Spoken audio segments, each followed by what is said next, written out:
Everyone dreams that their 25th birthday will be unforgettable. Mine was, but not for the reason anyone could imagine. The restaurant was full of laughter. Family members were talking, children were running around, and music played softly in the background. Balloons hung from the ceiling, and a large birthday cake waited in the center of the room. I looked around with a smile. The people who had raised me sat at the head table.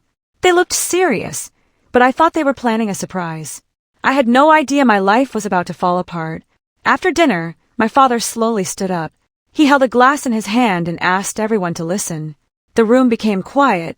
Instead of wishing me a happy birthday, he looked at me with cold eyes. "There is something everyone needs to know," he said. My heart started beating faster. He took a deep breath. "You are not our child." For a moment, nobody moved.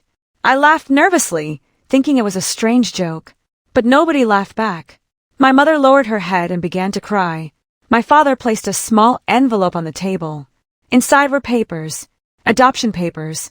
The room started spinning. 25 years of memories suddenly felt like lies.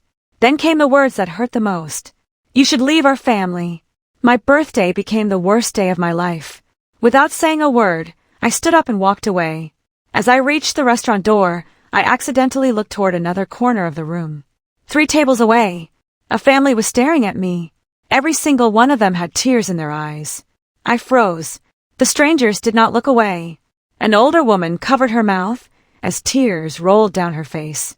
An older man held her shaking hand. 2 young adults sat beside them, unable to hide their emotions. Why were they looking at me like that? I quickly turned away. I couldn't deal with anything else. Outside, the cold night air hit my face. I felt completely alone. Just as I reached the parking lot, someone called my name. I turned around. The older man from inside was standing there. He looked nervous.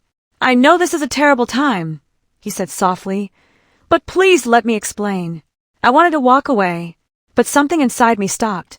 He reached into his pocket and carefully pulled out an old photograph. It showed a baby wrapped in a blue blanket. Around the baby's neck was a tiny silver necklace. I touched my own neck.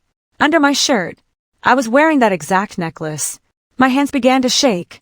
The man whispered, "We have been looking for you for 25 years. The next morning, I agreed to meet them. The older woman hugged me before saying a single word. She cried so much that she could barely speak. The man explained everything. Years ago, during a crowded festival, their little child disappeared. Police searched everywhere.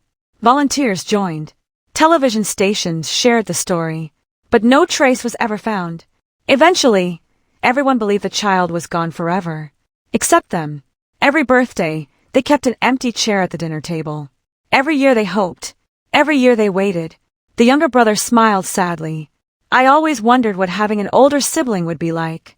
The younger sister handed me a small photo album. Inside were pictures of balloons, birthday cakes, and gifts that had never been opened. They had celebrated my birthday every single year, even though they didn't know where I was. For the first time in my life, I felt like someone had never stopped loving me. Days passed. I learned more about them. Their kindness felt natural. Their love expected nothing.